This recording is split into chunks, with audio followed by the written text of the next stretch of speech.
Olá pessoal, sejam muito bem-vindos ao podcast da GoEpic. Eu sou Wellington Moscon, cofundador da GoEpic, uma plataforma all-in-one que facilita o dia a dia do setor de compras. Se a nossa plataforma parece interessante para você, acesse www.goepic.com.br.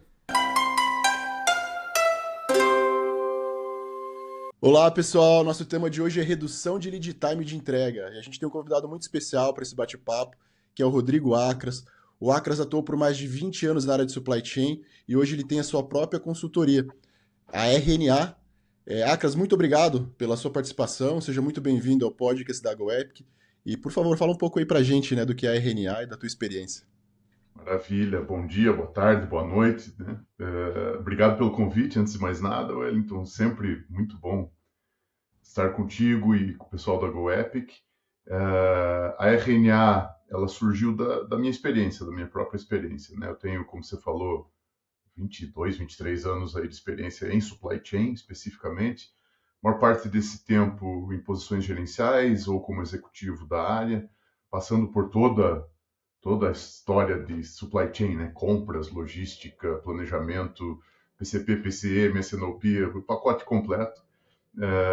E aí, de final de 23, início de 24, eu fundei, então, eu já tinha ela criada, mas aí botei em marcha, vamos dizer assim, a RNA, consultoria especializada em supply chain, em compras estratégicas, em S&OP, planejamento, gestão de estoques.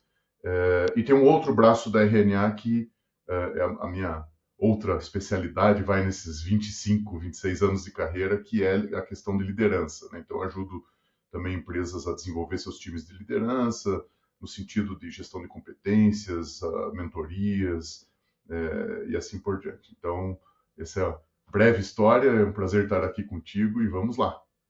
Perfeito, Acras.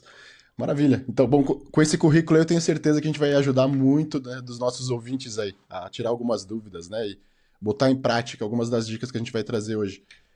Acras, então, primeiro, conta pra gente, por que é tão importante, né, medir o lead time em compras? Hum, essa é uma pergunta ótima, porque, bom, primeiro, acho que tem uma questão importante.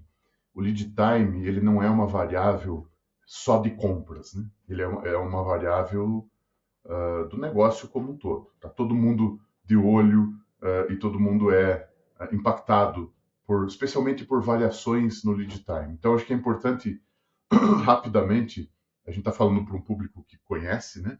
Mas é sempre bom contextualizar rapidamente, conceituar rapidamente o lead time. Lead time, de novo, é daquelas palavras que todo mundo usa, mas quando você fala a palavra, cada um pensa em uma coisa diferente, né? Às vezes você fala lead time, a pessoa pensa só no transit time, que é o tempo de trânsito da mercadoria entre, por exemplo, teu fornecedor e a tua fábrica. Aham, Transit time é um dos componentes do lead time. O tempo de produção é outro componente muito conhecido, perfeito. mas existem outros componentes um pouco menores, dependendo da situação, mas que podem ser mal interpretados. Por exemplo, a pessoa, vamos chamar assim, o requisitante de um bem ou de um serviço, né? Entre ele requisitar o serviço e a área de compras colocar o pedido de compras para o fornecedor, isso pode levar uma semana, duas, um mês, né? Compras normalmente não vai usar esse tempo como parte do lead time, que é o tempo de negociação, etc, etc. Mas Perfeito. na cabeça do requisitante, mesmo que conheça o conceito, a partir do momento que você precisou de algo, o teu lead time na tua cabeça já está contando, né? Então, Perfeito. o que eu quero dizer com isso? A percepção de lead time, ela pode variar demais, dependendo de para quem você perguntar. Então, é importante entender o que é o lead time, todos os seus possíveis componentes, porque para todos os componentes do lead time, você precisa ter um acordo, você precisa Aham, ter um que a gente chama de SLA, né, que é o Service Level Agreement, qual é o lead time esperado para uma negociação ou o componente de negociação do bem X ou da categoria Y de compras. aham, Isso tudo tem que ser muito bem entendido, muito combinado, para que a requisição seja feita no momento certo, para que compras tenha o tempo adequado para fazer uma boa negociação, para que o fornecedor tenha o tempo que ele precisa para preparar o produto e para que o trânsito aconteça dentro da normalidade. Outra coisa que o pessoal às vezes confunde um pouco é que o lead time ele pode ser lá de 3 meses. Se ele for sempre 3 meses cravado, às vezes isso é melhor do que um lead time de 1 mês, mas que pode ser 20 dias ou pode ser 2 meses. Então, o que eu quero dizer com isso? A variabilidade do lead time ela é mais perversa, ela é mais danosa para o negócio do que o lead time em si. Por quê?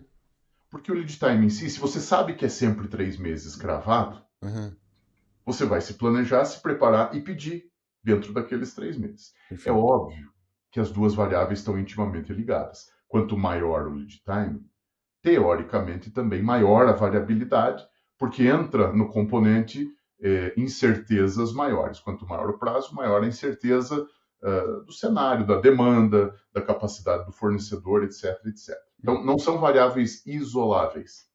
Mas, teoricamente, só para todo mundo entender e a gente terminar essa partezinha conceitual rápida, os dois componentes são importantes. Não é só o tempo em si, mas também a variabilidade.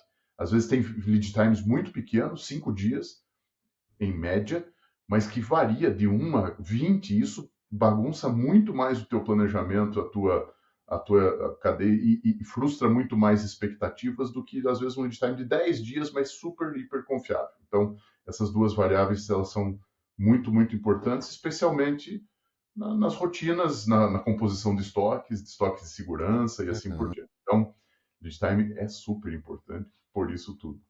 Você falou duas coisas que ficaram bem fortes aqui na minha cabeça e vão acabar. E aí já estão me levando para uma segunda pergunta. Mas um dos pontos, né, que ficou forte aqui comigo foi a questão do lead time. Muitas vezes ele ser visto, né, pela área como algo isolado, mas na verdade ele impacta diretamente o planejamento da empresa como um todo, né? Claro, com E certeza. essa questão da percepção, que muitas vezes passa despercebida, né? É, Então, cada área acaba tendo uma percepção de acordo com o momento, né, em que ela deu início. Você deu o exemplo do próprio compras, né, um requisitante.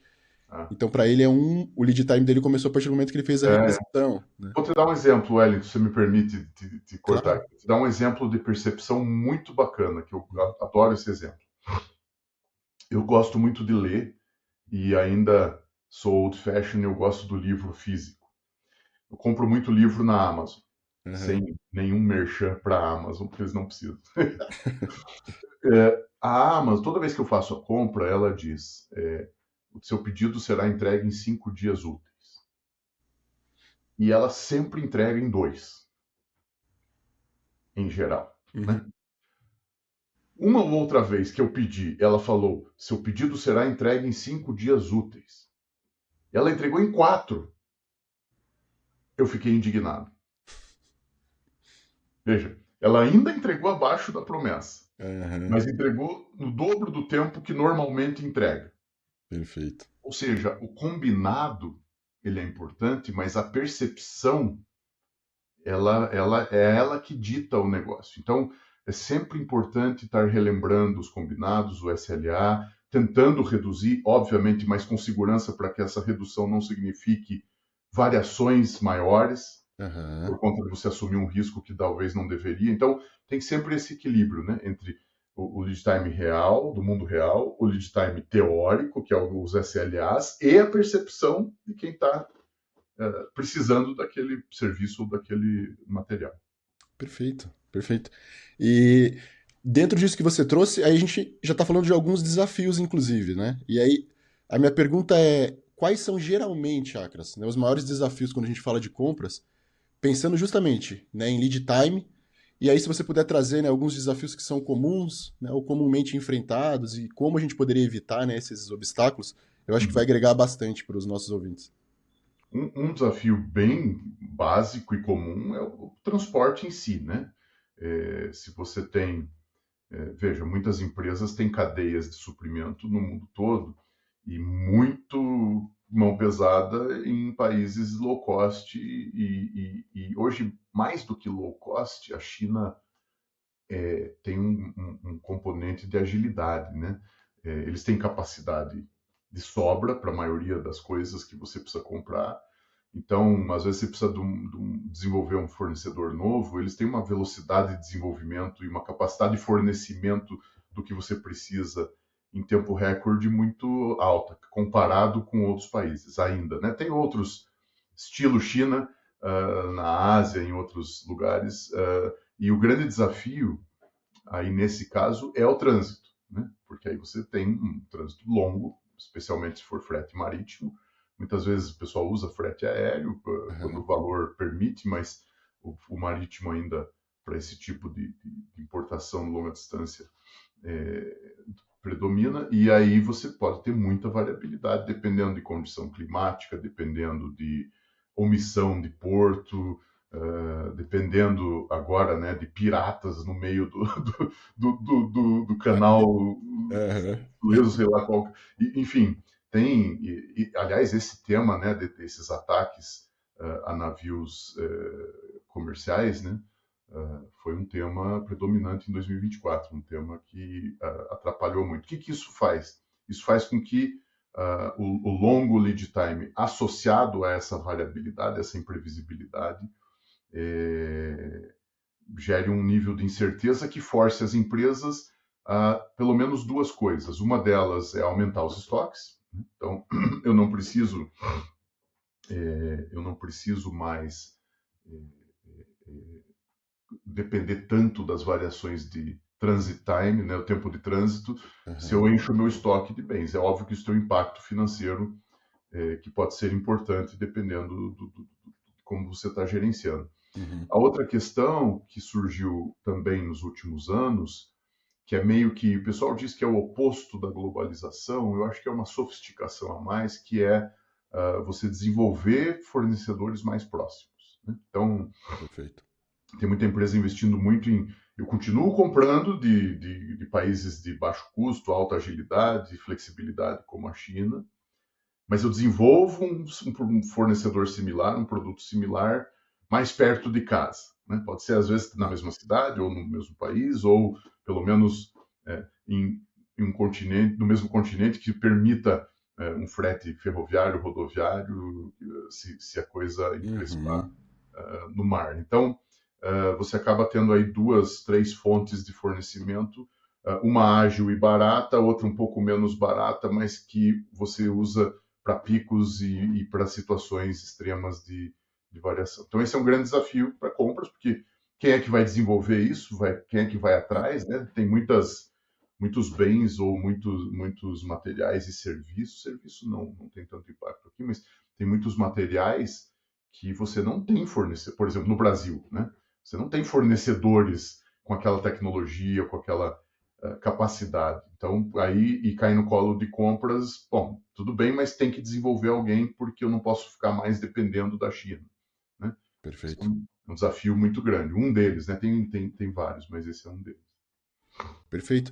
E essa falta, muitas vezes, de clareza, né, da própria área, né, que vai fazer a solicitação, você enxerga isso também como algo que pode gerar atraso na solicitação, pode gerar algum tipo de desafio que é comum nas empresas?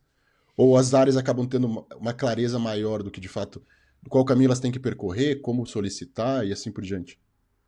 Quando fala de processo, as áreas conhecem geralmente o processo transacional de um pedido de compras. Isso que eu estou falando. Então, Aham. até aí tudo certo. O que as áreas demandantes geralmente não entendem, porque não é o métier, ou simplificam demais, né? Sempre o que está do lado de lá do muro do meu feudo é mais fácil e mais simples do que o que eu mesmo faço, né? Isso é Perfeito. a natureza humana, é a natureza das organizações. Então, Sim. essa falta de entendimento é óbvio que gera a percepção de lentidão, às vezes a percepção de atraso ou de que o lead time é mais alto do que deveria, esse tipo de coisa. Isso passa, óbvio, por educação, isso passa por diálogo, passa por entender que o processo de negócio é um só e que se todo mundo tiver sucesso, todo mundo tem sucesso. Se um elo falhar, todo mundo falha junto, né? Isso é tão batido, esse papo, mas é tão difícil de fazer acontecer, né? Mas também passa, assim, sendo menos ingênuo, pelo fato de que se a área demandante entende demais, ela começa a fazer parte do problema, né? Então tem sempre essa separação natural de tipo, eu até entendo, mas eu vou continuar pressionando e vou fingir que não entendo, porque cada um no seu papel e eu preciso que esse negócio chegue. Então tem um pouco esse jogo também, né? Que é natural e só tem que ser muito ingênuo para achar que isso não existe ou que dá para resolver. A melhor maneira, então, é você melhorar o processo, de fato, né? Você dar treinamento, etc. Mas também como compras, e muitas vezes a gente fala de compras, né? Mas dependendo do tamanho da empresa, muitas vezes a função compra e depois a função acompanhamento da entrega e gestão da entrega do lead time são funções separadas. Né? Muitas Aham. vezes não está na mesma. E ali mesmo pode surgir mini feudos dentro da supply chain. Então, daí depende demais da complexidade da empresa, do arranjo, do desenho de processo, do desenho de organograma e assim por diante. Perfeito, perfeito. E acho que pegando um gancho nisso que você trouxe agora, Acras, o que que pode ser feito, né, pela área de compras para manter um bom lead time e se tiver necessidade de reduzir esse lead time, né, porque ele não está adequado, o que também pode ser feito, né, para reduzir quando for necessário? Boa pergunta. Eu vejo aí que eu volto na minha fala inicial e separo um pouco. Existem ações de redução de lead time, existem ações de estabilização de lead time. Né? As ações de redução, elas são limitadas pela questão física. Né? Então, por exemplo, se você vai usinar uma peça de metal super complexa, você pode reduzir filas de espera, você pode enviar para o fornecedor previsões de demanda antecipadas, tudo isso ajuda, né, a você ter disponibilidade de máquina quando precisa, reduzir fila de espera no teu fornecedor, etc, etc. Mas existe o ato físico de usinar o material, que esse é o limite para o qual você consegue reduzir o componente Aham. manufatura daquele bem. Né? Eu trabalhei numa empresa até o fim de 23 que tinha alguns componentes que a usinagem levava dias. E aí é tempo de máquina mesmo. Aí não tem o que fazer. Né? Então, para reduzir lead time, por exemplo, navio no mar, não tem o que fazer, só se você trouxer de lancha, ou construir um navio turbo, ou botar em frete aéreo. Né? Então, Aham. se realmente lead time é ultra crítico do material e é viável trazer por frete aéreo, traga. É o único jeito de reduzir. Então, existe o componente físico, né? Navio no mar, máquina funcionando, etc. E existem os componentes de lead time que são atrelados a uma falta de planejamento, a uma falta de comunicação. Aí sim você consegue atuar. Então, por exemplo, se você compra a capacidade de um fornecedor, isso tem um custo, mas ele sempre vai ter capacidade disponível para te atender. Ou uma maneira mais inteligente de comprar capacidade é você ter um diálogo muito próximo com o teu fornecedor, muito próximo, e você conversar estrategicamente com ele e mostrar para ele o que está acontecendo de verdade no teu negócio. Sempre.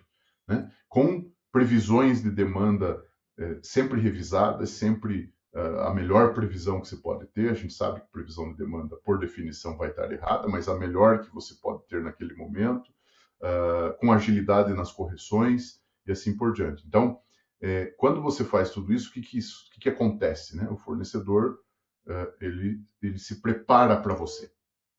Ele gosta mais de você do que dos outros porque você ajuda ele a planejar a fábrica dele melhor. Então, Relacionamento, né? esse relacionamento barra informação o mais Hum, precisa possível, na prática acaba reduzindo o lead time porque você vai ter capacidade disponível, você vai ter agilidade e boa vontade para te atender, e isso perfeito. tudo faz a diferença. Então, para reduzir lead time, tem um limite que você pode reduzir, abaixo desse limite só com teletransportador ou algo do tipo que não existe ainda, mas esse limite geralmente ele é inflado por filas de espera, e Aham, filas de espera geralmente são influenciadas por esses fatores que eu citei, né? perfeito.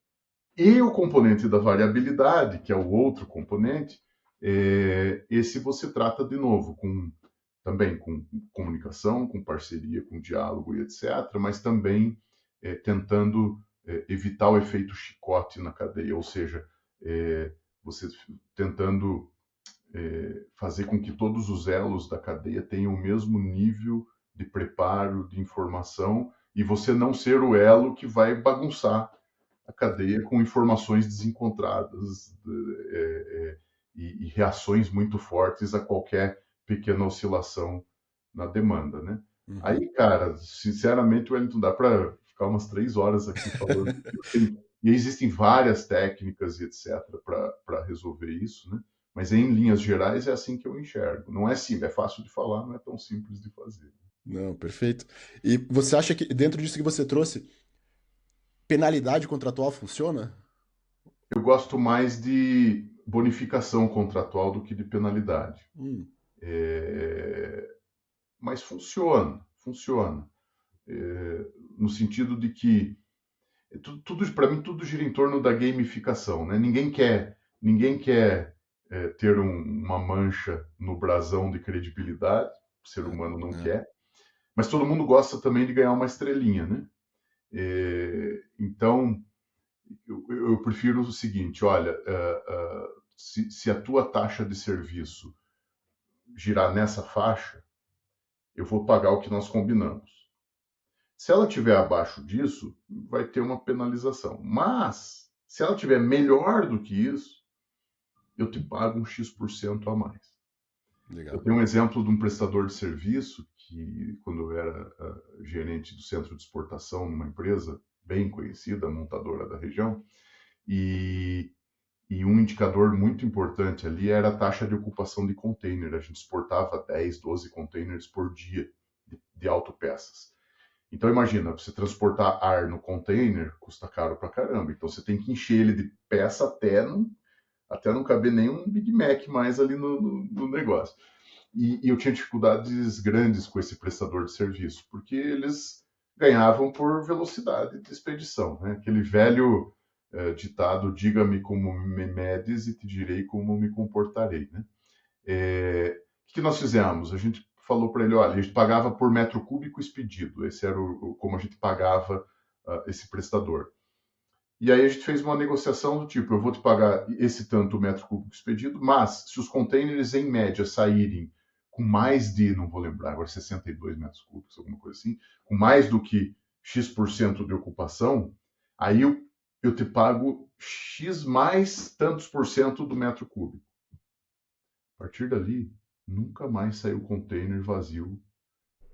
Só que ao invés de penalização, eu estava dando uma bonificação. Então, depende muito da relação mesmo com o fornecedor, da cultura da tua empresa também. Tem empresa que adora bater em fornecedor. É impressionante, assim, trata o fornecedor como inimigo, né? Isso é ridículo, mas é muito comum, muito comum. Sim. Várias áreas que eu assumi na supply chain, eu peguei a área detonada por conta de influências de outras áreas, com a visão de quem quer bater, detonar fornecedor. As pessoas não entendem é que a competição não é entre empresas. A competição não é entre empresas. Quem compete, por exemplo, não é a Renault com a Volkswagen. Uhum. A competição é entre cadeias. A Renault é um elo de uma cadeia enorme, que Perfeito. compete contra a Volkswagen e o seu elo enorme. Então, teu inimigo, entre aspas, né? Ninguém precisa ser inimigo, mas entre aspas, teu inimigo não é o teu fornecedor, ele faz parte da cadeia que compete com a outra. Teu inimigo é a outra cadeia. Aham. E geralmente a mente pequena ela pensa em quem está em contato mais direto como o inimigo, né? Uhum. E esquece que a competição, na verdade, está lá fora. E aí, por que eu falo isso? Compras têm um papel fundamental aqui, né? De ensinar a empresa, de ajudar a empresa a enxergar que a competição se dá entre cadeias. Nenhum elo isolado de uma cadeia faz nada. Perfeito. A montadora sem autopeça não faz nada, né? Então, beleza, quem é o inimigo? Está lá do lado, beleza. Então, como que eu reforço a minha cadeia inteira? Porque se eu continuar batendo no meu fornecedor, eu vou continuar enfraquecendo ele. Quem apanha fica fraco. E uma cadeia é tão forte quanto o seu elo mais fraco. Ou seja, eu estou batendo e enfraquecendo um elo da minha própria cadeia. Ou seja, eu estou enfraquecendo a minha cadeia como um todo. E a competição está agradecendo. E parece óbvio assim eu falando, mas você não tem ideia do comportamento das pessoas, especialmente das áreas solicitantes, não de compras em si, em relação ao fornecedor. O fornecedor é malandro, é mal intencionado, é bandido, não quer ajudar. Essa é a mentalidade. Nossa. Odeio generalizar, né? Qualquer É. generalização é burra. Pode ser que eu tenha dado azar, mas em muitas empresas das que eu passei, essa é uma mentalidade comum. E aí compras luta muito com isso, porque fica ali no meio, né? Entre o fornecedor e tendo que atender alguém internamente, enfim. Não, acho que para não generalizar, vamos colocar aí um 90%. Brincadeira. Você deu dicas bem interessantes, Acras, que eu não tinha parado para pensar, né, dessa forma. Tanto a parte da bonificação, que você comentou, poxa, é uma forma de você virar o jogo, né? A forma de você virar justamente o que o mercado vem praticando com maior frequência, que é quase um padrão, né? Penalização. Então a bonificação ela entra como algo E diferente. lembrando que a bonificação não é você ser Madre Teresa, não é bom, você está ganhando dinheiro com aquilo, você está Aham. dividindo um pedacinho do que você está ganhando com o cara que te ajudou a ganhar. E ver de que maneira que isso cabe, né? Esse formato de bonificação ele não vai ser sempre o mesmo para qualquer tipo de Claro que operação, né? não, claro E que aí não. a empresa precisa entender de que forma a bonificação em si ela é super positiva, aí é ver de que forma funciona para a operação, né? Da Por própria exemplo, se empresa. você me entregar um bem, se o teu lead time é de 30 dias, e você me entregar sempre em 30 dias, eu consigo reduzir o meu estoque de segurança, porque eu tenho estabilidade. Estoque de segurança Hum, existe para compensar flutuação na demanda e na oferta. Né? Então, olhando para o lado do fornecedor, oferta. Né? Se ele consegue me entregar sempre em 30 dias, o componente variabilidade de oferta deixa de existir. Automaticamente, o estoque de segurança diminui. Se ele diminui, eu tenho menos material no chão, eu tenho menos dinheiro empatado em estoque. Qual é hum, o custo financeiro desse dinheiro que eu consegui liberar? Esse custo financeiro eu divido com o cara. perfeito. E aí o cara vai sempre manter a previsibilidade para você. Claro, tudo isso é poliânico, tudo isso é teórico, mas eu tenho exemplos de aplicação disso. Eu acabei de dar um deles, né, em um outro cenário, e que funciona. Mas a gente prefere brigar com o fornecedor do que ter esse tipo de acordo. E essa visão de que a concorrência, né? Ou como você usou ali, o inimigo, né?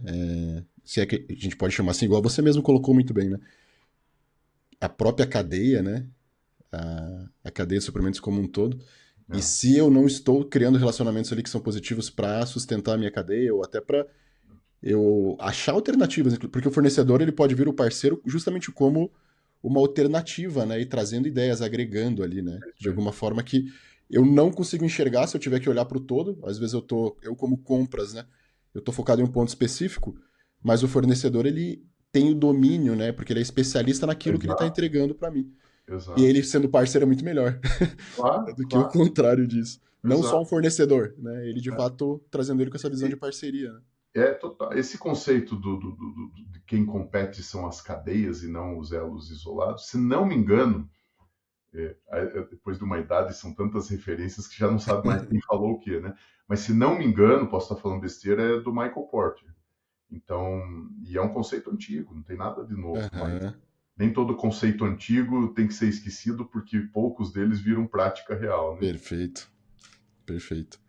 E queria, tipo, você já deu dicas muito boas, tá, Cras, no que diz respeito, né, a melhorar esse dia a dia ali, o lead time de compras, mas como você tem essa experiência grande, eu queria te perguntar, tem mais alguma melhor prática ou dica que a gente possa trazer aqui para os ouvintes, né, que estão enfrentando problemas com essa entrega e com lead time, inclusive? Sim. Bom, uma acabei falando já também, que é a questão eles chamam de nearshoring, ou de você ter um parque de fornecedores mais próximo, né? Aham. Compensar. A outra, isso a Toyota faz muito bem feito, a Toyota entendeu essa história de que fornecedor não é inimigo, né? E o que a Toyota faz? Muitas vezes a Toyota vai no próprio fornecedor para ajudá-lo a organizar o seu próprio negócio e se beneficia disso.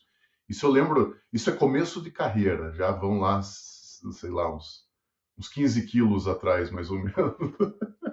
Beleza. Era uma fábrica de motores, que era uma joint venture ali entre BMW e Chrysler, aqui em Campo Largo. Eu fiz o começo todo da minha carreira, foi ali, acho que uns 9, 10 anos ali. E a gente, e essa fábrica, essa empresa, essa joint venture foi construída, dentre várias coisas, como um laboratório do sistema Toyota de produção, do Lean Manufacturing, para essas duas empresas, para Chrysler e BMW. E eu lembro muito bem, a gente tinha um fornecedor de parafusos, não vou nem lembrar e nem dizer o nome, que tinha problemas gravíssimos de entrega. Lead time, né? Você fazia um pedido, às vezes chegava no prazo, às vezes chegava um pouco antes, muitas vezes chegava muito atrasado. E como nós tínhamos essa veia de Lean Manufacturing, de sistema de produção, e tinha um time dedicado a isso, esse time foi até o fornecedor, entendeu o que estava acontecendo lá dentro e propuseram de fazer um trabalho no fornecedor de Kaizen, né, um trabalho de melhoria contínua dentro do fornecedor. O fornecedor topou e o acordo foi, inclusive, tudo que nós ganharmos aqui, a gente divide por dois, cada um fica com metade do ganho. Mas nosso objetivo nem era o ganho de custo. Nosso objetivo era que o cara entregasse no prazo combinado, né? Ou seja, cumprisse o lead time.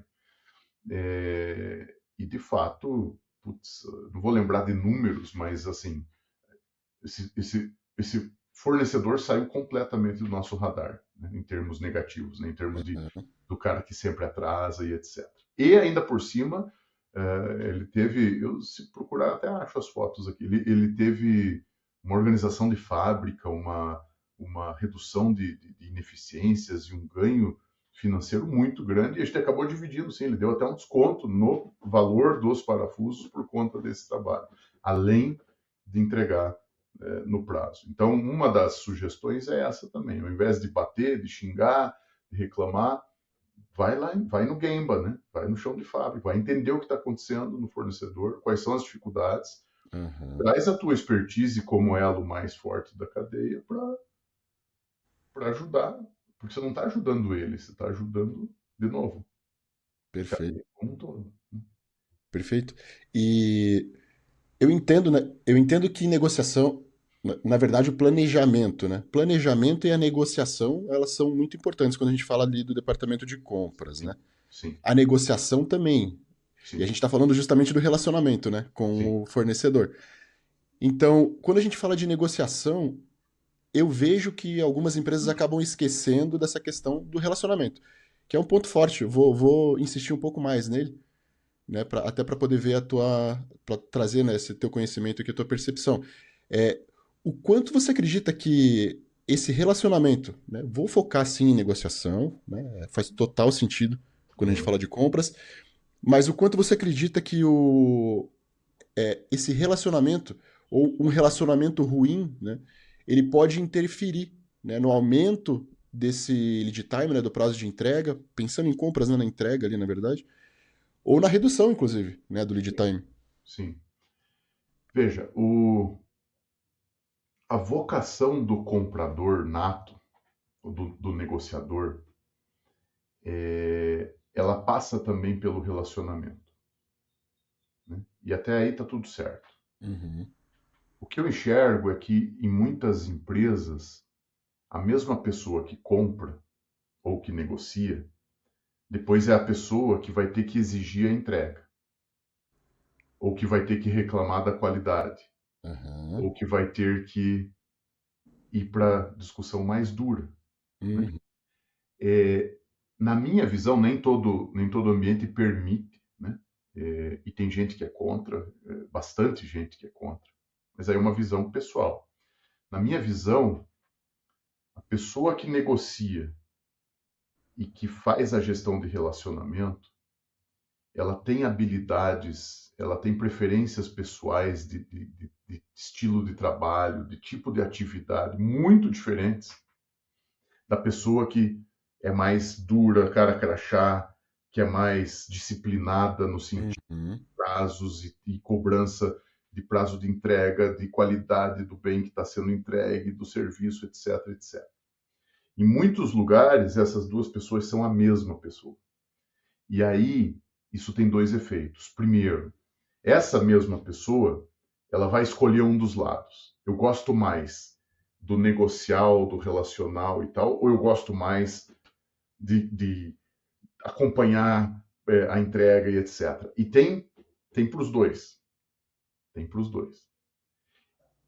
Aquilo que ela escolheu, o lado que ela escolheu, ela vai fazer mais bem feito do que o outro lado. Isso é natural, que é a natureza da pessoa. Então, se ela é muito boa de disciplina, follow-up, acompanhamento e tal, ela vai negociar o mais rápido possível e tal, mas vai focar muito nessa outra parte. Aham. Se é um comprador nato, né, que gosta de investir tempo conhecendo o fornecedor, conversando, discutindo, construindo relacionamento, depois negociando e tal, Uhum.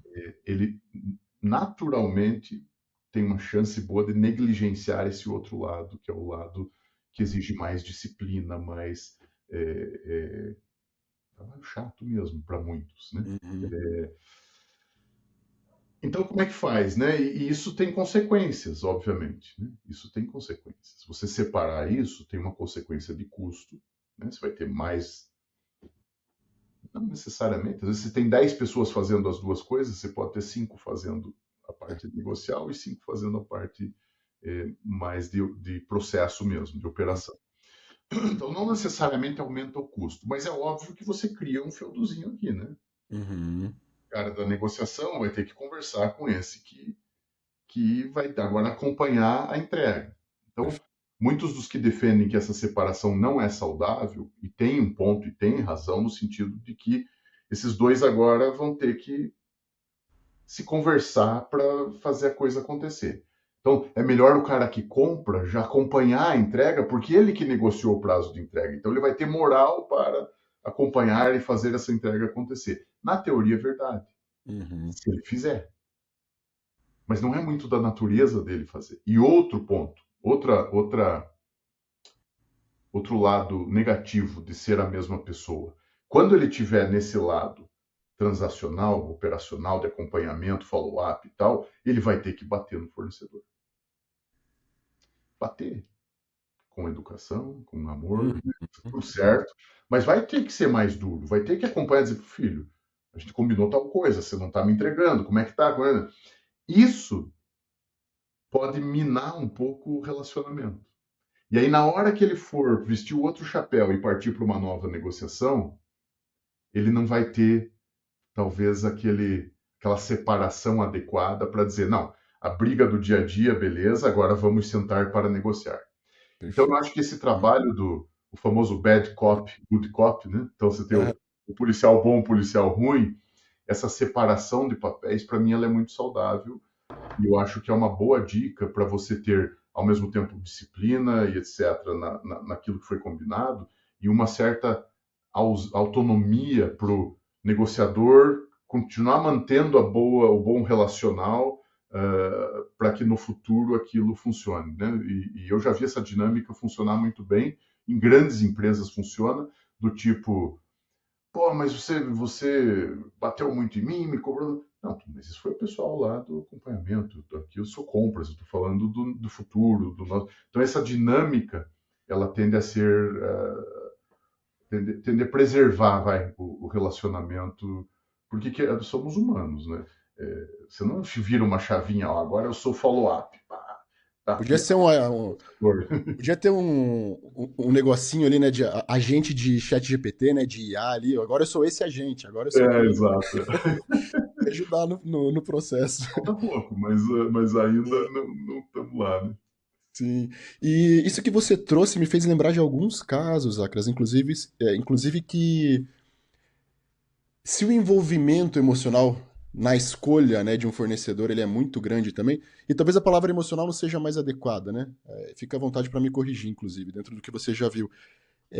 Mas existe um envolvimento, muitas vezes, um apego a um fornecedor ou a um produto, a um software. Uhum. Por quê? Porque muitas vezes a pessoa X é que teve que dar aquela martelada final e dizer, não, eu assumo o risco, né, de trazer isso aqui para dentro. Ah, E aí a experiência, qualidade de entrega, experiência no dia a dia acabam ficando muito aquém, né, do que foi combinado, do que era esperado. Eu vejo algumas empresas, elas passam a ser prejudicadas no dia a dia hum. pelo uso, né, daquele serviço, software e assim por diante, daquela contratação, né, mas não mudam. Eu não deixo de usar aquilo porque Tô tá acostumado. ruim. Tá ruim pro meu filme já, né? Já tô queimando o filme aqui porque eu trouxe algo que não é legal, eu imaginava que era. Eu Entendi. acabei tendo um envolvimento com É, aquele fornecedor, né? Aquela pessoa, não sei. Cada caso varia um pouco, né? A forma como aconteceu. Mas eu não deixo de usar aquilo, ou não trago, né? Não abro a empresa para uma nova oportunidade. Ou às vezes porque eu tô machucado, né? Tô machucado com a experiência, daí acho que a próxima vai ser igual ou vai ser pior. Mas a minha percepção, às vezes, Acras, é que tem esse apego ali, né? De eu ter feito essa escolha e agora eu vou ter que manter ela, mas, cara, você tá prejudicando a empresa, né? Você precisa mudar esse software, você precisa mudar, né, esse processo. E hum, eu insisto naquilo, né? é. A pessoa insiste naquilo, né? Tem vários motivos para a pessoa insistir naquilo, né? Não é só o fato de que eu trouxe, agora eu tenho que provar que é bom, mas tem o fato Uhum, também, é, tudo, tudo é uma questão de confiança, né? O ser humano funciona assim. Às vezes é algo pior, mas que eu já sei aonde é ruim, já sei aonde vai me incomodar, já sei entendi. lidar com esse negócio. Né? Uhum, Aquela história do ruim com ele, pior sem ele, né? uhum, É, e aí tem radicalismos dos dois lados, né? Vamos chamar de lados para manter o raciocínio. O lado do requisitante, no radicalismo de que esse é o único cara que é bom, nenhum outro faz o que ele faz, então tem que comprar deste. Né? tá. Esse é um radicalismo que não faz sentido, né? Ele Uhum, pode, inclusive, levantar algumas suspeitas, né? Por que se insiste tanto neste cara? Né? O que está uhum, acontecendo aí? Deixando todo o lado de compliance de lado, tem o radicalismo do lado de compras também, né? De muitas vezes não escutar o requisitante. O requisitante tem experiência naquilo que está sendo comprado, uhum, né? E muitas vezes compras dizem, ele já trouxe isso tudo muito mastigado, muito estranho, eu tenho que fazer meu papel, então eu é que vou atrás dos fornecedores. E às vezes, até por birra, não bota aquele nem no bid ou na conta que está uhum, sendo tratado. Então, deixando esses dois radicalismos de lado, é, se as pessoas entendem que é um negócio só, que é um processo só, que todo mundo tem que ganhar junto, e compras escuta exatamente o que o requisitante precisa, quais as dores, por que ele tem medo de mudar, né? Qual é a dor da mudança, né? uhum, Entende isso e, ao mesmo tempo, o requisitante entende que ele não vai morrer, ninguém vai julgá-lo se trocar de fornecedor, porque foi ele que indicou e tal, você uhum, consegue fazer um bom trabalho, né? É, mas a gente, quem é da área de supply chain, muitas vezes reclama dessas imposições do cliente interno, né?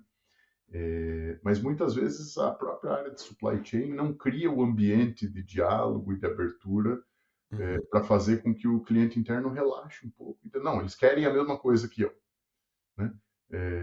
Então, beleza. Então, agora, e sim, vou considerar o teu favorito, sem dúvida nenhuma, né? Mas também eu já vi muita situação onde a área requisitante diz, olha, existem até em algumas empresas fichas de exclusividade, onde a área requisitante diz, ó, tem que ser desse fornecedor porque nenhum outro faz o que eu preciso que faça. Preenche uma ficha, todo mundo assina e tal, né, por questões de Uhum. compliance, beleza. Eu já vi várias situações como essa que você vai no mercado E tem gente que faz a mesma coisa. E não é subjetivo. Não estou falando, às vezes, de serviço. Estou falando que tem gente que fornece o mesmo material, com o mesmo código, do mesmo subfornecedor, mas não, o requisitante. Por quê? Porque ele sabe que aquele cara vai entregar no prazo que ele tem confiança. É uma questão de confiança. De novo, estou tirando de lado todas as outras questões mais obscuras, né? Não, ficou bem claro esse ponto. Perfeito. E pensando no dia a dia ali, né, de RNA, né, que é a consultoria, né, da qual você está à frente, ou pensando na tua experiência também, né, passada, como é que você identifica, Acras, né, gargalos mais críticos ali no lead time, né, de compras, e como você faz normalmente para priorizar, né, ações para corrigir esses gargalos? Se tiver também, né, se puder sugerir alguma ferramenta ou tecnologia, né, que pode ser utilizada, fica à vontade. Olha, é uma pergunta um pouco complexa no sentido de que depende muito de cada processo, né? Mas a primeira sugestão para reduzir esses gargalos é você começar do jeito certo, né? O que significa começar do jeito certo? Você sabendo exatamente qual é a necessidade e definindo exatamente qual é o produto.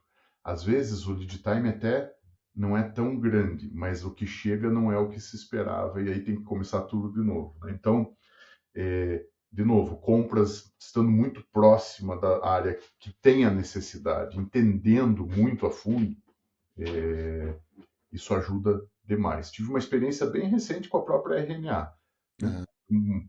Um possível cliente da consultoria me chamou para eu fazer uma proposta de um serviço.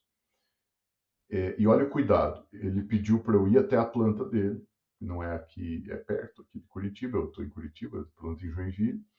Eu fui até lá, ele fez questão de me mostrar a fábrica, de me mostrar todos os desafios, de voltar para a sala, de perguntar o que eu entendi, para saber se eu entendi exatamente quais são os desafios no detalhe, passar de novo pelos desafios.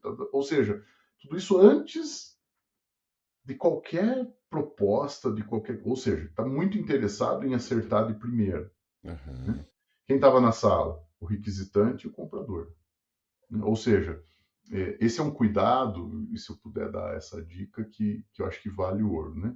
E aí, você fala de ferramenta, óbvio que um bom processo, um processo azeitado, que contemple essas etapas, que ninguém esqueça de nada, né?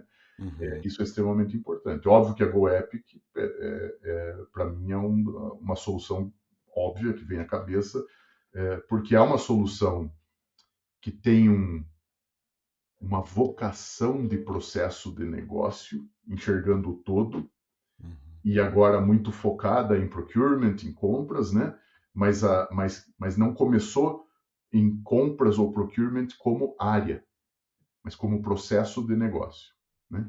Então, esse é um diferencial da GoEpic e que eu acho que é uma ferramenta que eu confio mais, óbvio, não é à toa que eu estou aqui, e que tem dado bons resultados para quem já está usando. Então, mas tem ferramentas de vários tipos, né? Inclusive de outras, né? Ferramentas de leilão reverso, ferramentas de uma série de ferramentas que tem para você otimizar e tentar acelerar e, mais do que acelerar, dar confiabilidade no processo de compras e nos todos os lead times envolvidos, né?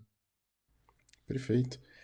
Perfeito, Acas. O papo tá muito bom, mas infelizmente tinha que ter, quando eu falar infelizmente, né, tinha que ter aquele sonzinho de fundo assim, oh! Mas infelizmente a gente chegou, né, ao final do nosso podcast. Quero agradecer, tá, Acras, a tua Eu disponibilidade, que agradeço, imagino. o conhecimento aí que você pôde compartilhar comigo e com todos os nossos ouvintes. Então, muito obrigado pela tua participação. Eu que agradeço. Foi um prazer, como sempre. Joia, um abraço. Abraço. Quero agradecer a todos que estão nos ouvindo e deixar um convite aqui para você. Gostou da nossa conversa? Sim, né? Então acesse já www.goepic.com.br e descubra como estamos simplificando e modernizando o dia a dia do setor de compras. Muito obrigado.